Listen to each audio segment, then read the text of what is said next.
Bueno, chao, shalom a todos los hermanos. Vamos a continuar con el estudio del profeta Isaías.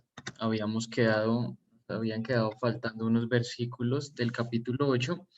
Como para tener una idea y no entrar así de lleno al tema, voy a hacer un recuento muy rápido de lo que hemos visto en los últimos dos capítulos. En el capítulo 7 habíamos visto la profecía de Manuel, y para que tengamos un poco de claridad por qué se dio esta profecía, recordemos que el rey Acaz en ese momento estaba en una situación crítica en donde se iba a iniciar esta guerra sirio-efraimita, en la cual Siria se había aliado con Efraín, con el reino del norte, y ellos iban a ir a atacar al rey Acaz, precisamente en parte por todo ese juicio que había dictaminado el Señor hacia Judá por haberse apartado de sus caminos y haber caído en una idolatría pues bastante grande en esta época. Y en este contexto se da esta profecía de Immanuel, el cual iba a ser un salvador, por así decirlo, pues en su tiempo, el cual iba de alguna manera a restablecer el reino de Dios en la tierra. Vemos que a lo largo del capítulo 8 es cuando ya, aparte de este ataque contra Judá por parte de Siria y Efraín, vienen los asirios como consecuencia también de la desobediencia y, eh, y el hecho de que el rey Acaz no quiso corresponder de la manera adecuada al Eterno, aun cuando él le dijo: te daré señales, te ayudaré, tú solo pídemelo y yo te confirmaré que estaré contigo. Y el rey Acaz simplemente, de una manera muy hipócrita, hace ver como si realmente no quisiera atentar al Eterno, pero él simplemente quería era pedir ayuda humana. Entonces esto se le devuelve a él, y Asiria, aparte de que lo ayuda derrotando a Efraín y a los sirios, también somete a este reino del sur, al reino de Judá. Entonces, habíamos quedado en el capítulo 8, en donde hay una serie de juicios que empiezan a venir sobre Judá por haber pecado, pero no quitando de la mano que también esto se puede interpretar de alguna manera en que también venían para la casa del norte. Entonces vamos a empezar leyendo el capítulo 8, 20 al 22, que dice: a la ley y al testimonio, si no dijeren conforme a esto, es porque no les ha amanecido. Y pasarán por la tierra fatigados y hambrientos, y acontecerá que teniendo hambre se enojarán y maldecirán a su rey y a su Dios. Y aquí a su Dios hace referencia no al Dios de Israel, sino al ídolo de cada persona que tenían en ese momento. Levantando el rostro en alto, levantando el rostro en alto, y mirarán a la tierra, y aquí tribulación y tinieblas, oscuridad y angustia, y serán sumidos en tinieblas. Entonces, estos últimos versículos del capítulo 8 y lo que vamos a ver del capítulo 9 es algo muy escatológico. Pues para los que les gusta la escatología, esta charla, esta enseñanza va a ser, digamos, muy cotejada con lo que dice también Apocalipsis. Y vamos a tener un poco más de claridad de cómo va a ser esa línea cronológica de acontecimientos finales. Yo previamente había hablado y había comentado que Isaías era un profeta en el cual podíamos ver o vislumbrar un poco cómo podría llegar a ser una tribulación en nuestros días. Él nos da destellos y nos da tal vez pistas de lo que puede ser un juicio de Dios y cómo podría venir la ira de Dios hacia nuestras vidas, o bueno, hacia las vidas de aquellos que se hayan apartado de su palabra y de sus fundamentos. Entonces aquí dice: a la ley y al testimonio, ¿sí? Entonces lo que quiere decir es esto, es que eh, dice: a la ley y al testimonio, si no dijeren conforme a esto, es porque no les ha amanecido. ¿A quienes no les ha amanecido? Entonces, hay otra traducción que puede ser un poco más fiel al texto original, que dice: por la ley de Dios y por el testimonio. Si ellos no dijeren conforme a esto, o si ellos no juraran por la ley de Dios o no hablaran estas palabras, dice que estos son aquellos para los cuales no amanecerá la aurora. y muchas veces hemos visto que la aurora también es un simbolismo para referirse a Mashiach. Dice, bueno, ciertamente es a ellos a los cuales no va a llegar este esperado amanecer de la mañana o de la aurora, es decir, que ellos no van a recibir la revelación de Mashiach.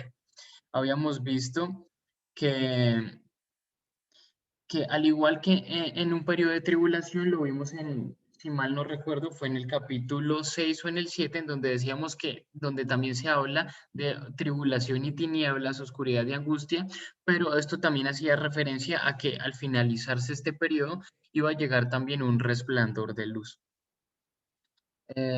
Por eso dice aquí abajo en la cita que puse en la diapositiva, dice todos aquellos individuos que no se adhieran a la revelación realizada por el Eterno a través de su profeta, forman una masa corrompida que permanecerá en oscuridad y sin esperanza. O sea, realmente el hecho de que haya tinieblas y tribulación en la tierra en este momento hace referencia principalmente, no solo porque vayan a haber guerras o desastres, o porque en este contexto vaya a haber una guerra en sí, sino más que eso es por el corazón y la parte espiritual de cada persona que estaba en este momento en la tierra de Israel, en donde ellos se habían apartado totalmente su corazón hacia los ídolos. Entonces, mientras hay tribulación y tinieblas, hay personas que están aún siendo más endurecidas, están yéndose más hacia la idolatría.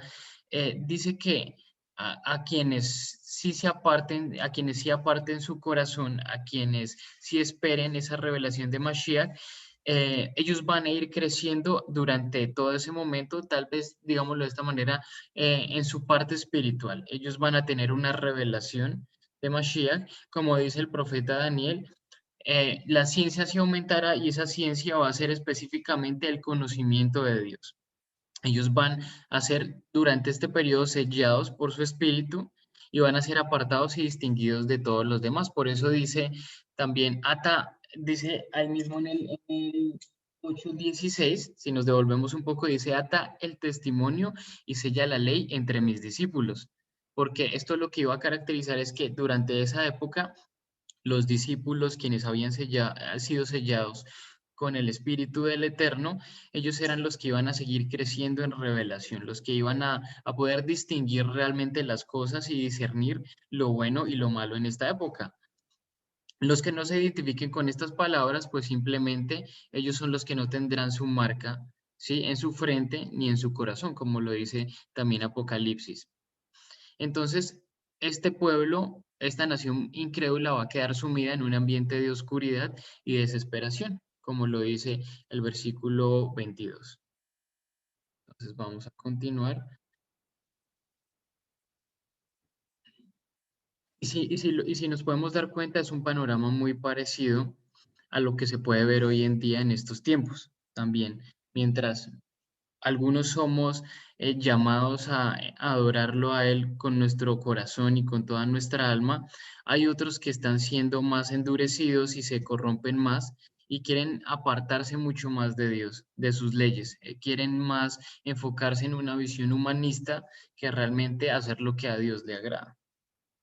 Entonces vamos a continuar leyendo. Dice Isaías 9:1, mas no habrá siempre oscuridad para la que está ahora en angustia, tal como la aflicción que le vino en el tiempo que livianamente tocaron la primera vez a la tierra de Zabulón y a la tierra de Neftalí, pues al fin llenará de gloria el camino del mar de aquel lado del Jordán en Galilea de los gentiles. Entonces, este capítulo 9, versículo 1, en algunos textos hebreos y en otros textos cristianos, si lo podemos decir así, es la conclusión del capítulo 8 como tal.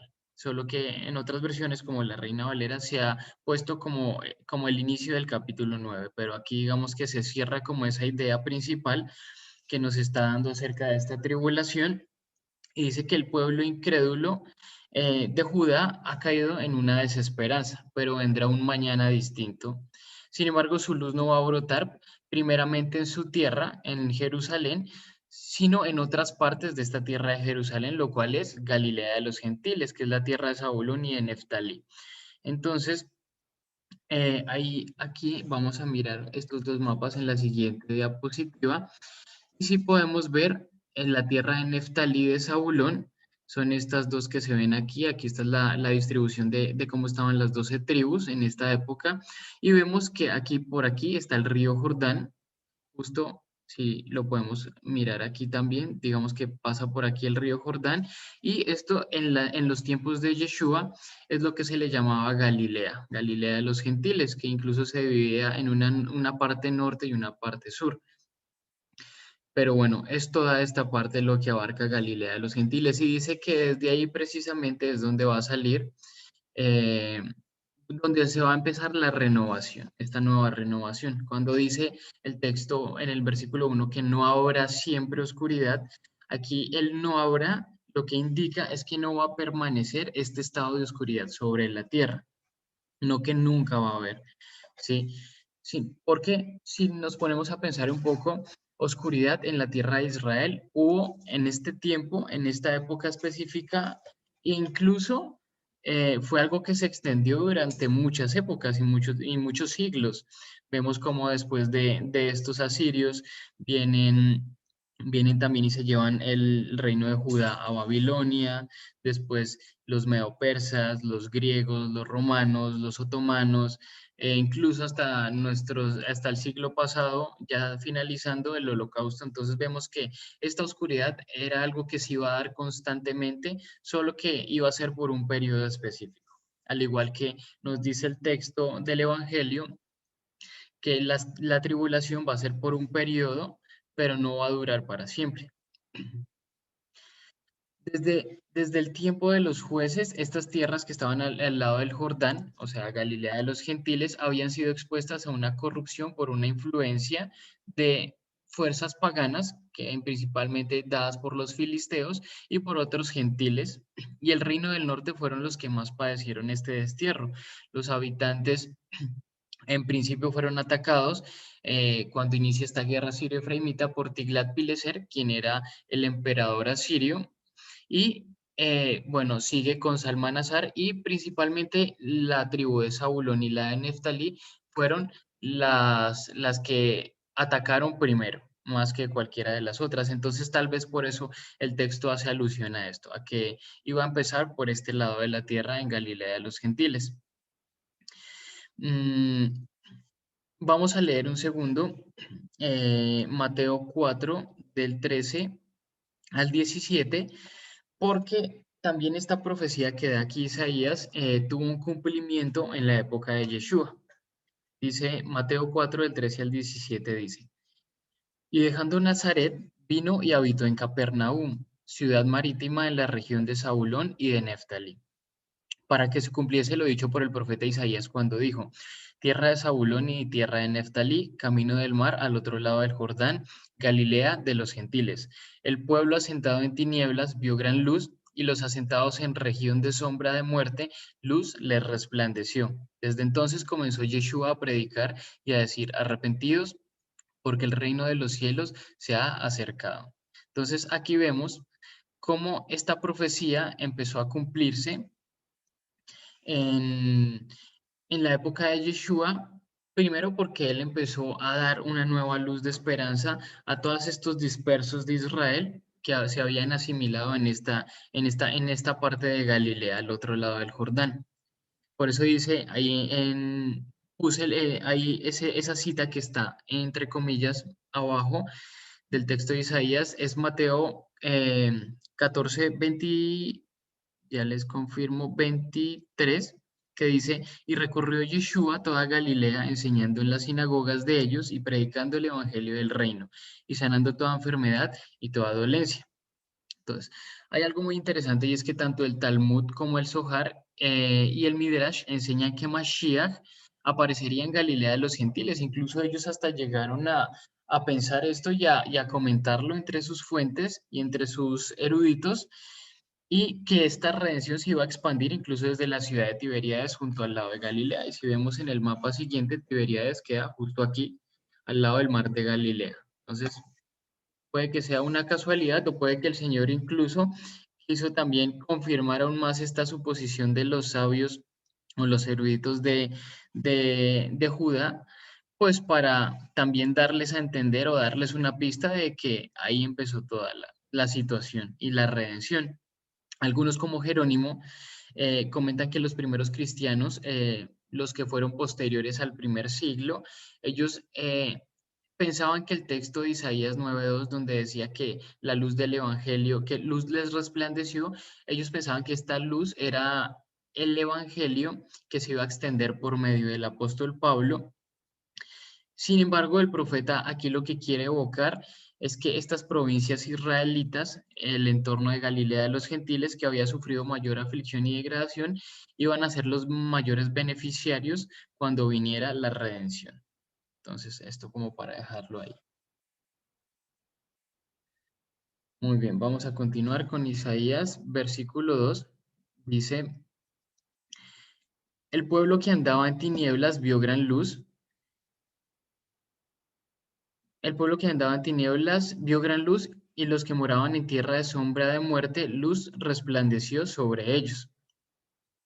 Entonces, eh, aquí lo que nos está empezando también a hablar, pues el profeta, es que este pueblo que está aquí sumido, digamos, como entre la tribulación, entre este periodo de tinieblas, es decir, este remanente de Israel, ellos iban a ver una luz de redención, como lo dije previamente, cuando esta masa de gentiles o esta masa de idólatras, de gente inicua, desapareciera y la muerte se haya extendido hasta generar una oscuridad total en toda la población que estaba viviendo aquí en esta tierra. Entonces, los que moran en sombra, en tierra de sombra y de muerte, no se expandirá la salvación hasta que no haya venido primero una más honda oscuridad sobre el horizonte de Israel, conforme a lo que dice Isaías 5:30, que dice, y bramará sobre él en aquel día como bramido del mar,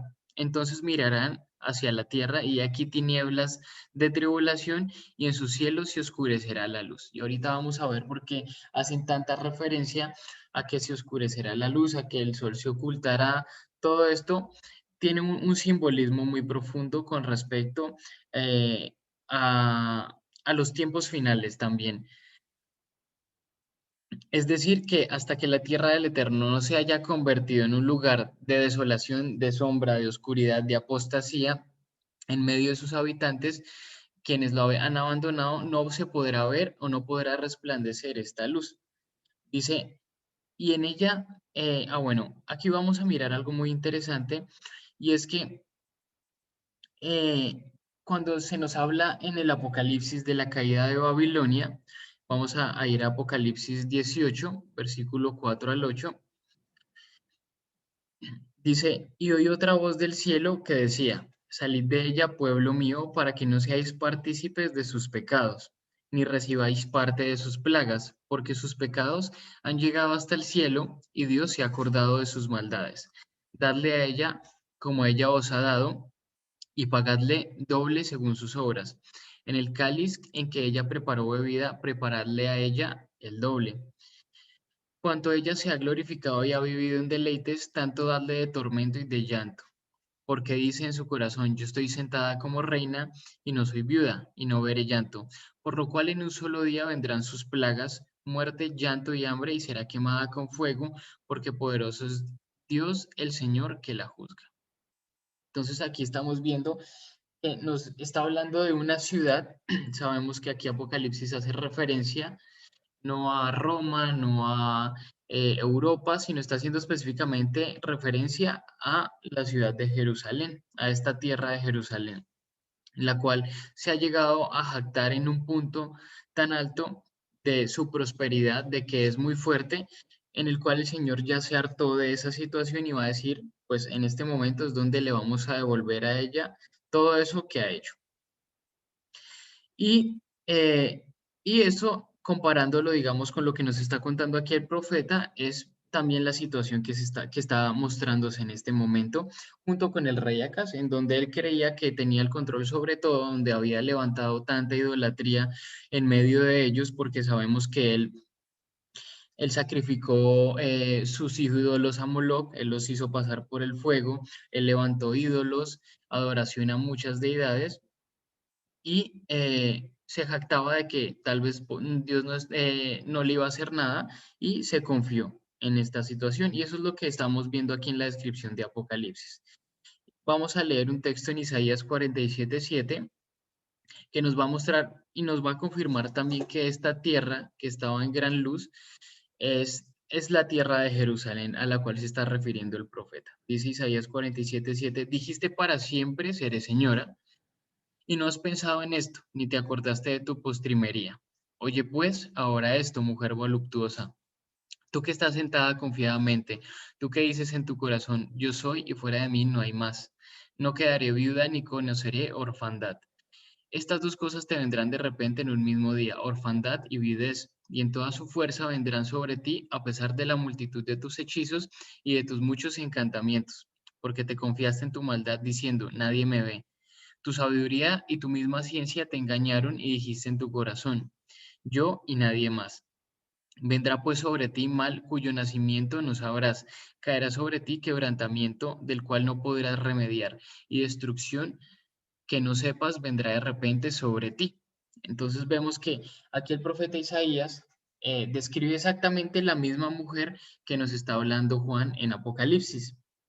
Entonces, como vemos, este juicio va directamente relacionado con la tierra de Israel. Para muchos que tal vez en algún momento o les enseñaron como a mí, que esa gran ramera o esa Babilonia apocalíptica, si lo podemos decir de esta manera, era Roma, pues aquí nos está dejando entrever el profeta Isaías que no necesariamente es Roma, sino que está hablando específicamente de la tierra de Israel. Y si podemos ver hoy en día qué ha pasado con la tierra de Israel, o bueno, el estado de Israel. Es un estado en el cual Tel Aviv, que es su capital, es la capital gay mundial, en donde vemos que muchos líderes religiosos también han permitido la ideología de género, incluso son capaces hasta de casar parejas homosexuales. Y bueno, muchos, de hecho, el ateísmo en Israel es bastante amplio. Y bueno, esto porque también hay mucho científico en medio de este pueblo, entonces realmente ha sido como algo que ha, digamos, predominado en estos últimos tiempos en esa tierra. Entonces vemos que si lo pensamos de alguna manera, ellos como que sí van tirando y van encaminando hacia ese lado. Y es en esa tierra en donde también se va a empezar a ver la luz, en la parte de Galilea de los gentiles. Por eso dice que el juicio vendrá primero sobre su propia casa y bueno, luego se va a extender hacia los otros lados. Asimismo, aquí empieza este juicio sobre la tierra de Israel. Dice, este texto dice aquí, dice, y en ella se halló la sangre de los profetas y de los santos y de todos los que han sido muertos en la tierra. O sea, ¿y en dónde más han matado a los profetas del Señor? ¿Dónde se ha hallado la sangre de ellos? Sino en la tierra de Jerusalén. Entonces, bueno, esto es algo como para que lo piensen. Tal vez algunos estén de acuerdo, otros no, pero realmente la palabra nos da mucha luz acerca de esta gran ramera, de esta Babilonia de los últimos tiempos, la cual se ha mezclado con el mundo y ha tomado mucho pensamiento del mundo también. Vemos que después de la caída de Babilonia en el Apocalipsis, ¿qué es lo que viene? Las bodas del Cordero, que es precisamente la luz que resplandece después de este tiempo de tribulación. Vamos a continuar con Isaías del versículo 3 al 4. Dice, multiplicaste la gente y aumentaste la alegría. Se alegrarán delante de ti como se alegran en la siega, como se gozan cuando reparten despojos, porque tú quebraste su pesado yugo y la vara de su hombro y el cetro de su opresor, como en el día de Madián. Porque todo calzado que lleva el guerrero en el tumulto de la batalla y todo manto revolcado en sangre serán quemados pasto del fuego. Entonces aquí vemos que dice, bueno, multiplicaste la gente. Aquí está haciendo referencia el hecho de multiplicar la gente, es sin duda la nación de Israel. Sí, pero no la Israel física, sino la Israel que ha sido apartada para el Señor. Ese remanente que ha resplandecido como luz en medio de tantas tinieblas, son los que van a ser de alguna manera aumentados. Por eso siempre en Israel quedaba un remanente y el Señor daba salvación a ese sitio, a ese lugar, a ese terreno, por ese remanente que se había apartado para él. como decía, Dios va a volver a multiplicar a su pueblo. Entonces vamos a ver que esta promesa se va a ver a lo largo, digamos, de todas las profecías de los salmos. Vamos a leer algunos versículos como para darle peso a este argumento, a esta postura en el cual el Señor ha aumentado su pueblo aún a pesar de toda la oscuridad y toda la tribulación por la cual ha pasado. Vamos a leer Isaías 26:15. Isaías 26:15 dice, aumentaste el pueblo, oh Señor, aumentaste el pueblo, te hiciste glorioso y ensanchaste todos los confines de la tierra. Dice el Salmo 47:2 al 4, dice, porque el Señor, el Altísimo, es temible, Rey grande sobre la tierra. Él someterá a los pueblos debajo de nosotros y a las naciones debajo de nuestros pies. Él nos elegirá nuestras heredades, la hermosura de Jacob, la cual amó. Selah.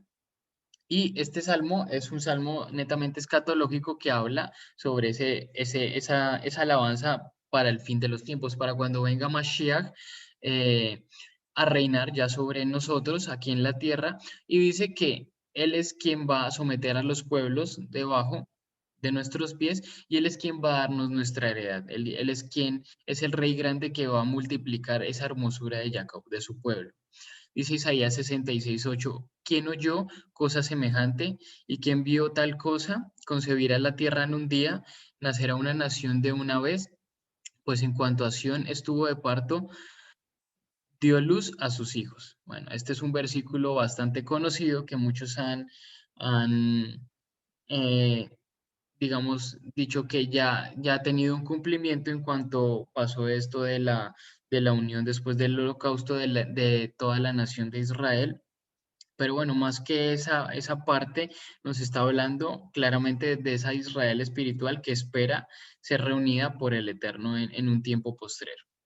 Dice Zacarías 14, del 10 al 11, dice, toda la tierra se volverá como llanura desde Jeba hasta Rimón, al sur de Jerusalén, y ésta será enaltecida, y habitará en su lugar desde la puerta de Benjamín hasta el lugar de la puerta primera, hasta la puerta del ángulo y desde la torre de Hananel hasta los lagares del rey, y morarán en ella, y no habrá nunca más maldición, sino que Jerusalén será habitada confiadamente. Ahora, tal alegría por estas bendiciones recibidas, por eso nos habla aquí de la siega, de que se alegrarán en la siega, porque la siega eh, era ese fruto del trabajo que ellos habían estado cosechando y el Señor era quien decidía dar bendición a través de esos frutos que iban a salir. Y dice que se gozarán como cuando reparten despojos. ¿Por qué? Porque por el peligro que habrán superado después de esta guerra. ¿Sí? Es un pueblo que ha conquistado y se muestra victorioso y triunfante, no porque tal vez ellos vayan a pelear directamente, sino porque han triunfado en el sentido en que el Señor, en que se han apartado para el Señor y han sido dignos de recibir esta luz y esta renovación por medio de Mashiach. Cabe resaltar que esta futura liberación será diferente a la de Egipto, porque si nos ponemos a pensar en el tiempo antiguo, cuando salió todo el pueblo de Israel, la nación salió de Egipto, ellos fueron liberados totalmente. Y si lo podemos decir de esta manera, fueron liberados tanto fieles como infieles, mientras que ahora solo un resto va a participar en esa redención final. Sí, por eso dice la palabra, dice muchos son llamados, pero pocos son los escogidos. El profeta lo que hace es compararlo también aquí en el versículo 4 con el día de Madián. Y si algunos recuerdan cuál es esta historia del día de Madián, es cuando Gedeón rompe esos 7 años de dominio por los madianitas con un puñado de guerreros apoyados apenas en la fuerza, pero del Eterno, no en sus propias fuerzas. Eso está para el que lo quiera buscar allá en su casa en Jueces capítulo 7. Entonces vemos cómo pasan de 22.000 soldados que estaban dispuestos para la batalla, el Señor dice, no, son muchos. Disminúyelos. Entonces Gedeón se para y les dice, bueno, quien no esté de parte del Señor y quien esté temeroso, pues bueno, que se aparte. Después los llevan a un estanque y el Señor les dice, bueno, los que tomen agua como los perros, ellos son los que vas a quitar, finalmente quedando apenas unos pocos soldados. Y aún estos pocos soldados ni siquiera tuvieron que pelear una batalla. Estos pocos soldados lo único que hicieron fue hacer ruido y gritar y esto creó fue confusión en el campamento madianita y ellos mismos se mataron entre ellos. Entonces finalmente la guerra eh, ganada fue de el Eterno y no de los hombres. Al igual que en el final de los tiempos, Él es quien viene a romper todo ese yugo y toda esa maldad que hay en la tierra. Él viene a someter a los reyes de las naciones y no somos nosotros los que vamos a estar peleando. Nuestra batalla es una batalla de consagración, de santificación hacia Él. Lo que quiere evocar aquí el profeta en el versículo 5 ya simplemente es aniquilación que se va a dar hacia los asirios, quienes iban a oprimir al pueblo, que eso se extiende un poco más esta idea es ya en el capítulo 10, que lo veremos más adelante. Vamos a continuar con el versículo 6. Dice, porque un niño nos es dado, no, perdón, porque un niño nos es nacido, hijo nos es dado, y el principado sobre su hombro y se llamará su nombre admirable, consejero, Dios fuerte, Padre eterno, príncipe de paz. Entonces aquí ya entramos a una segunda profecía acerca de Mashiach, la cual es sobre este príncipe, este hijo que nos habían hablado ya previamente en el capítulo 7 sobre Immanuel, ese Dios con nosotros, que ya para este capítulo 9 se supone que ha nacido este niño. Por eso comentaba que el rey Ezequías como tal no es que haya sido este Mashiach, sino que tuvo destellos de lo que pudo haber sido Mashiach en esta época, porque finalmente, si nos ponemos a pensar, a acá se le da una promesa, se le dice que va a ser librado cuando estaba en tiempo de angustia, entonces de tal manera no se le puede dar esa promesa esperando que haya sido totalmente destruido y que simplemente a un tiempo muy, muy futuro viniera la salvación. Tenía que haber tal vez una pequeña, eh, un pequeño destello de salvación o de esperanza en este momento para que también tomara forma la profecía en sí. Entonces aquí ya nace este niño, ¿sí? Y este hijo de la Virgen iba a madurar en este tiempo de tribulación, como se dice en el capítulo 7, y aparece aquí ya nacido, como ya habiendo tomado posesión de este gobierno. Pero el profeta, y es algo muy interesante, no expresa directamente que él sea hijo de David, ni aquí en este capítulo 9 ni en el 7. Ese también es como otro tema muy controversial porque se ha tenido muy en cuenta de que a fuerza este Mashiach o el Mashiach que estamos esperando, Yeshua, quien ya vino, obligatoriamente tenía que ser del linaje y de la simiente de David. Pero esto rompe muchos argumentos también, el hecho de que el profeta no diga expresamente que él tenía que ser del linaje de David. Y es, bueno, es un tema también controversial, pero pues en este momento sí no voy a ahondar mucho más en eso. Así me gustan estos temas controversiales. Aquí en la diapositiva puse este mismo texto de Isaías 9:6 del Targum de Jonatán y me pareció sumamente interesante porque realmente en esta interpretación del Targum sí que se revela prácticamente todo acerca de Mashiach. O sea, si un judío lee lo que dice este texto del Targum y se pone a pensar en lo que hizo Yeshua, y lo que dicen también los textos, digamos, del Tanaj, pues tiene que de alguna forma llegar a pensar que ese Mashiach no es solamente un humano, ¿sí? Que van a ser de la carne, sino que realmente es alguien que va mucho más allá, que trasciende nuestro plano, nuestro tiempo. Dice el Targum, su nombre es llamado desde la eternidad, maravilloso, el poderoso Dios que vive eternamente, el Mesías cuya paz será grande sobre nosotros en sus días. O sea, te está diciendo el Targum que este Mesías, quien va a traer paz en nuestros días, es llamado desde la eternidad maravilloso. O sea, él es un ser eterno y también se le denomina el poderoso Dios, quien vive eternamente. O sea que Mashiach es Hashem, es lo que nos está diciendo el Targum en otras palabras. Esto es algo que lo podemos ver también en el libro de Miqueas capítulo 5, versículo 2.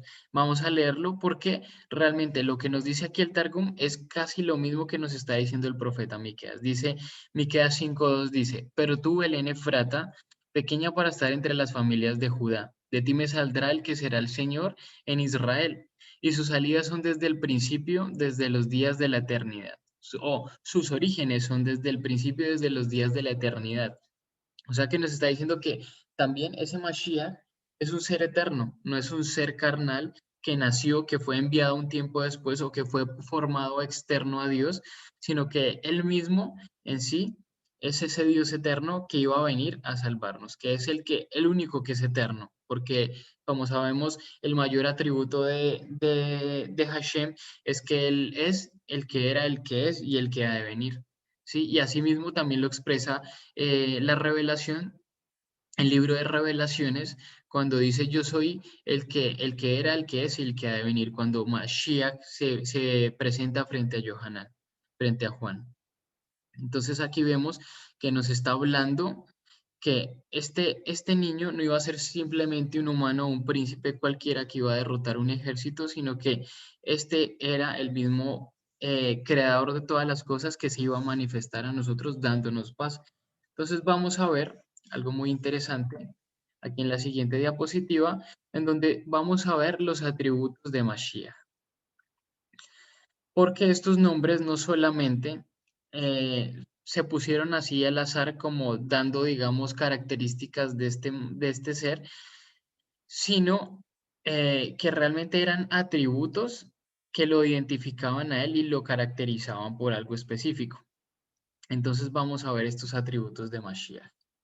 El primero es maravilloso o también admirable. Y estos no son atributos que podemos aplicar, digámoslo así, si pensamos en que este tiempo, esta profecía fue dada como interpretada en el rey Ezequías, no serían atributos propios de este niño, sino más bien pueden ser atributos de Dios que forman parte de este niño. ¿Sí? Si lo queremos ver también, digamos, como un contexto muy de la época en el que se estaba dando esta profecía. Pero por otro lado, Yeshua, a quien sí realmente abarca esta profecía de Isaías, es el que constituye esta combinación de estos títulos aplicados por el Tanakh y va a designar en sí su naturaleza. Entonces, cuando se dice que él es maravilloso, casi siempre unen esta palabra con admirable consejero o maravilloso consejero, y algunos de la Septuaginta lo han traducido de esta manera, pero también en el texto hebreo se puede leer de una manera invertida como aquel que aconseja cosas admirables. ¿Sí? Y sabemos que eso es una de las principales características de Mashiach, que sus consejos eran sabios, sus palabras, sus enseñanzas eran tan sabias, eh, que bueno, esto fue algo que lo caracterizó a él principalmente. Estos textos que están puestos ahí en la diapositiva enfrente, lo que nos hacen es, digamos, como mostrar esta característica exaltada en Mashiach. Entonces vamos a leer Apocalipsis 4:11. Voy a buscarlo aquí. Apocalipsis 4:11 dice, Señor, digno eres de recibir la gloria y la honra y el poder, porque tú creaste todas las cosas y por tu voluntad existen y fueron creadas. Él es el único digno, Él es el único admirable, porque Él tiene toda la gloria y el poder sobre todo. El segundo es consejero y esto es a causa del espíritu de consejo que Él posee, como dice Isaías 11:2, de manera que Él puede discernir el consejo y él no tiene necesidad de rodearse de ningún consejero, como seguramente sí lo tenía que hacer el rey Ezequías, que era un joven cuando accedió al trono, cuando ascendió al trono. Dice Isaías 11:2, dice, y reposará sobre él el espíritu del Eterno, espíritu de sabiduría y de inteligencia, espíritu de consejo y de poder, espíritu de conocimiento y de temor del Eterno. Entonces, por esto se le llama consejero. Cuando se dice Dios poderoso, es el nombre que le atribuye como tal la divinidad a Mashiach, porque es que aquí uno lo puede leer como Dios poderoso y bueno, eso queda como tal vez algo como muy inconcluso, como que no se entiende muy bien por qué se le llama Dios poderoso. pero si estuviéramos leyendo este atributo en el hebreo, diría el Gibor, ¿sí? Y el Gibor es al igual que Immanuel, le atribuyes esa divinidad al nombre, porque sabemos que el artículo el que se le pone a esto indica es Dios en sí mismo. Él era una forma en que se le llamaba en el Tanaj al Eterno, precisamente. Entonces, por eso, eh, cuando se dice el Gibor o el Dios poderoso, es lo que está caracterizando que Él es ese Eterno. Mm, vamos a ver eh, que bueno, esto es como digamos, hay un ejemplo en Génesis 21:33 donde a él se le llama el Olam o el Shaddai en Génesis 17:1 y sin duda, pues esto lo que nos está mostrando es que él, digamos, puede recibir diferentes nombres, diferentes características, y al igual que en Jeremías 23:6, se le denomina por primera vez Yud-Hei Vav-Hei, nuestra justicia, que también es un nombre que incluso los sabios del judaísmo le han atribuido a Mashiach. Dice el Midrash, Mishle, el Midrash del libro de Proverbios en el Tratado 57a, dice que la justicia es el nombre de Mashiach. Y al igual, aquí se le está diciendo que el Mashiach es el Gibor, el Dios poderoso. Entonces, ¿quién otro sino el Dios poderoso? ¿Quién podría llevar a la victoria sobre este mundo hostil? Por eso, esto me pone a pensar por un segundo en que cuando el Eterno hace el pacto con Abraham, cuando le da la promesa y él hace que él caiga en un sueño, él pone esos animales que son partidos a la mitad y es el Eterno quien pasa por esos animales y sabemos que ese pacto consistía en que la persona o el que estaba pactando pasaba en medio de esos animales, si no cumplía su palabra, él debía recibir ese mismo pago o esa misma sentencia que recibieron esos animales, ser partido, ser muerto. Entonces, ¿quién más que el mismo creador de todos los cielos, quien dio su palabra, tenía que venir a pagar por nosotros el precio? Sí, porque él mismo fue el que hizo ese pacto y se comprometió. No puede mandar a un sustituto simplemente. Sabemos que en la antigüedad los reyes, aún los mismos reyes, se sometían a las leyes ya prescritas previamente. Y asimismo Mashiach también se sometió a esa ley que había sido dictaminada desde el principio, a su Torah, a su palabra que es eterna. El cuarto atributo que es Padre Eterno, bueno, aquí en el 3 no voy a leer todos estos versículos, pero ahí se los dejo para, digamos, eh, corroborar que Él es llamado el Dios poderoso. El Padre Eterno, eh, pues es el que es que él es un ser divino y como vimos en Miqueas 5:2, que él él tiene sus principios, su origen es desde la eternidad. Por eso mismo se le llama el Padre Eterno, ¿sí? No solo porque esté ahí, sino porque él en sí mismo posee toda la eternidad. Es quien guarda a su pueblo incluso desde esa eternidad en la cual él está viviendo, porque sabemos que él no está limitado a nuestro tiempo. Dice el Salmo 72, 17 al 19, será su nombre para siempre y se perpetuará su nombre mientras dura el sol. Benditas sean en él todas las naciones y lo llamarán bienaventurado. Bendito Hashem Dios, el Dios de Israel, el único que hace maravillas. Bendito su nombre glorioso para siempre y toda la tierra sea llena de su gloria. Amén y amén. Porque Él es eterno, así de simple. Y príncipe de paz, porque Él es aquel que va a remover y destruir todos esos poderes que hacen imposible la paz. Dice Zacarías 9:10, Él aparece como la encarnación de la paz que penetra en el mundo. Y vamos a leer un segundito Zacarías 9:10 y Miqueas 5:4.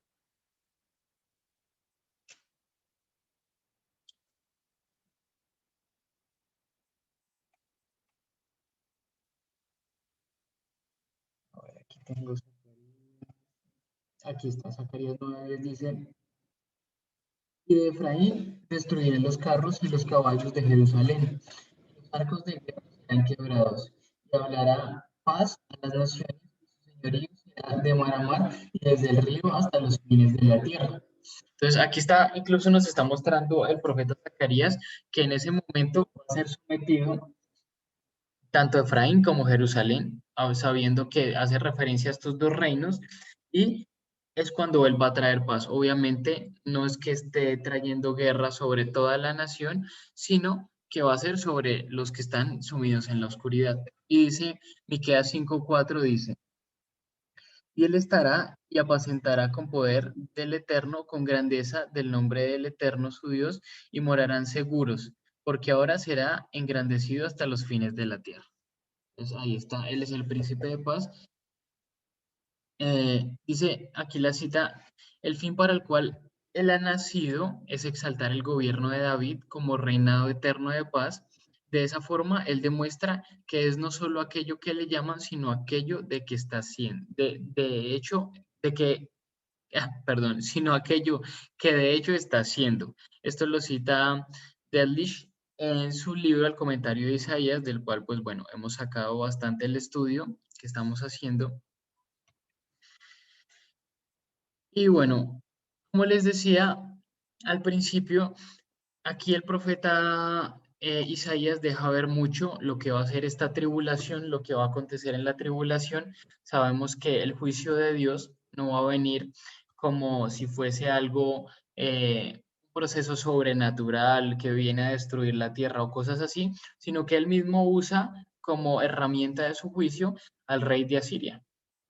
Y él es quien trae la tribulación a la tierra de Israel, hacia su pueblo. Entonces, asimismo, es lo que vamos a estar viendo nosotros al final, pero cuando ya llegue a ese tope de esa guerra, de esa oscuridad, de tanto enfriamiento espiritual, es cuando va a venir este reinado eterno. Por eso dice Isaías 9:7, dice, lo dilatado de su imperio y la paz no tendrán límite sobre el trono de David y sobre su reino, disponiéndolo y confirmándolo en juicio y en justicia desde ahora y para siempre.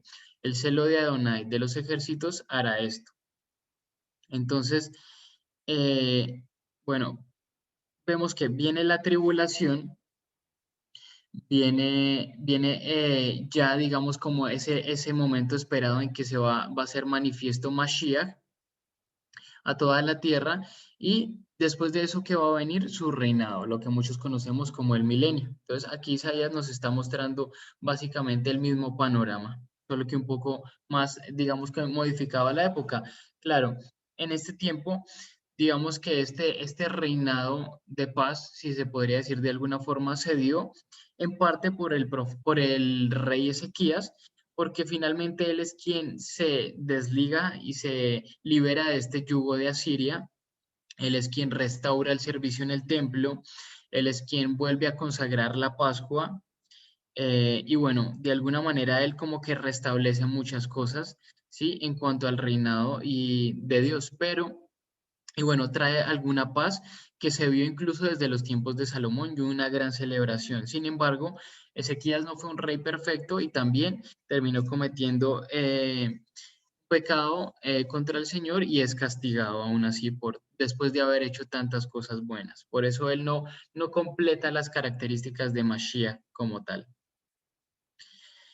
En concordancia con lo que dice Isaías 2 del 3 al 4, dice, y vendrán muchos pueblos y dirán, venid y subamos al monte del Eterno, a la casa del Dios de Jacob, y nos enseñará sus caminos y caminaremos por sus sendas, porque de Sion saldrá la ley y de Jerusalén la palabra del Eterno, y juzgará entre las naciones y reprenderá a muchos pueblos, y volverán sus espadas en rejas de arado y sus lanzas en hoces.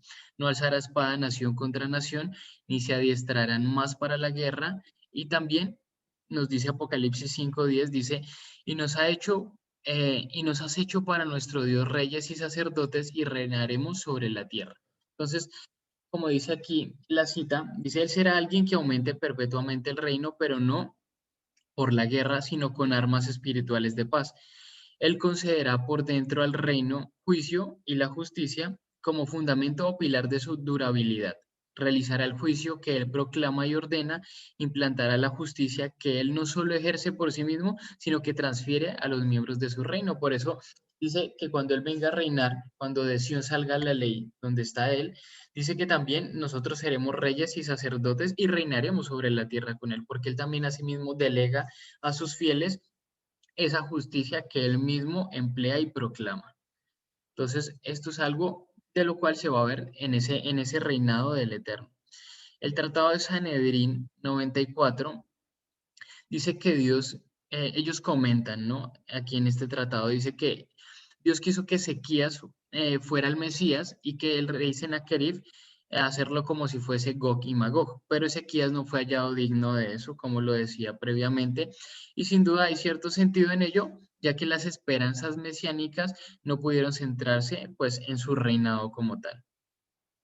El Eterno ama a su nación Israel, a esa Israel espiritual, eh, y por eso, en este contexto, digamos que la terrenal se ha permitido caer bajo reyes perversos como Acaz, entregándolos en manos de un poder imperial, el cual es Asiria, ¿sí? Lo cual, si nos ponemos a pensar un poco, digamos, mirándolo con la actualidad, que podría pasar eso mismo también. No hay gobernantes que sean... Israel se fundó como una nación laica, ¿sí? No una nación fundamentada en la Torá, por lo cual perfectamente el Eterno puede hacer que caiga en manos de un poder imperial, ¿sí? Y aquí casualmente Asiria representaba el poder imperial, ¿sí? El sistema de este mundo en esa época, y ellos son sometidos bajo ese poder imperial. Sin embargo, esto puede ser irreconciliable con el amor de Dios, ¿sí? Si es que eso se llega a mantener por mucho tiempo. Pero asimismo como el amor de Dios consume y devora todo lo que se le opone, eh, también Él concede de alguna manera liberación y un verdadero rey en quien sí se puede alcanzar este máximo cumplimiento de un imperio y paz sin límite. De esta manera, pues bueno, aquí vemos el remanente también. Y Isaías sella esta profecía en el capítulo 37, versículo 32, diciendo, porque de Jerusalén saldrá un remanente y del monte de Sión los que se salven. El celo del Señor de los ejércitos hará esto. Entonces, asimismo, al igual que lo dice aquí, lo expresa, es ese celo del Señor el que va a sellar esta profecía y va a separar a sus fieles para este reinado de paz. De manera que una vez haya llegado a tope toda esta maldad, tribulación, tinieblas, liberación, y llega el Salvador con su reino eterno, ¿sí? Y junto con quienes, con sus reyes y sacerdotes. Por eso se puede ver como un barrido muy rápido por todo lo que va a ser eh, ese apocalipsis que tenemos nosotros en el Evangelio. Aquí el profeta Isaías no lo muestra desde su contexto, pero es, digamos que, un mensaje muy oculto en el cual podemos ver cómo se va revelando en esos periodos que van a acontecer finalmente, también en nuestra época. Hay dos cuestiones acerca de este discurso, y es si este discurso que ahora sigue, y me refiero al versículo de 8 en adelante, ¿sí? Si solo se refiere este juicio al reino del norte o a todo Israel, y cuál fue la postura histórica que adoptó el profeta. Dos hermanas en la congregación estuvieron preguntando hace poco que cómo se hacía para diferenciar eso, porque claramente el profeta siempre está hablando de Judá e Israel y algunas veces parece que lo hace como indistintamente. Sin embargo, sí que hay que tener en cuenta que el profeta comienza hablando de Efraín, pero no se detiene solo en este pueblo, porque los destinos de ambos, tanto Judá como Efraín, siempre se encuentran vinculados, al igual que se ve en Isaías 5:8, ¿sí? Y de alguna manera, el poder de Dios que había sido descargado sobre Israel, llevándolo juicio tras juicio, sin que ellos se convirtieran, también iba a terminar de alguna forma llegando a la casa de Judá. Entonces, uno de estos juicios fue el sometimiento de Efraín bajo Tiglat-Pileser, que era el rey asirio, y, pero no se sabe a ciencia cierta si cuando el profeta declara estas palabras, entiéndase capítulo 9, versículo del 1 al 7, ya este reino había sido sometido o había caído bajo el dominio asirio. Eso es lo que no se sabe a ciencia cierta.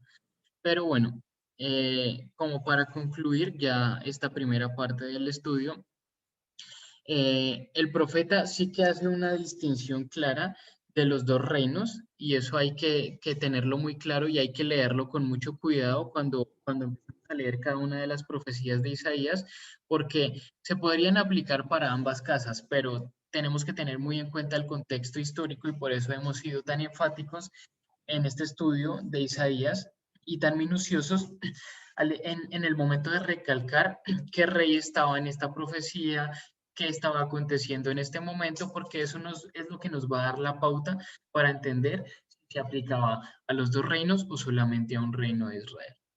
Entonces, bueno, hermanos, Shabbat Shalom y bueno, vamos a continuar ya el siguiente Shabbat con la segunda parte y como la conclusión y el cierre de este discurso de Isaías.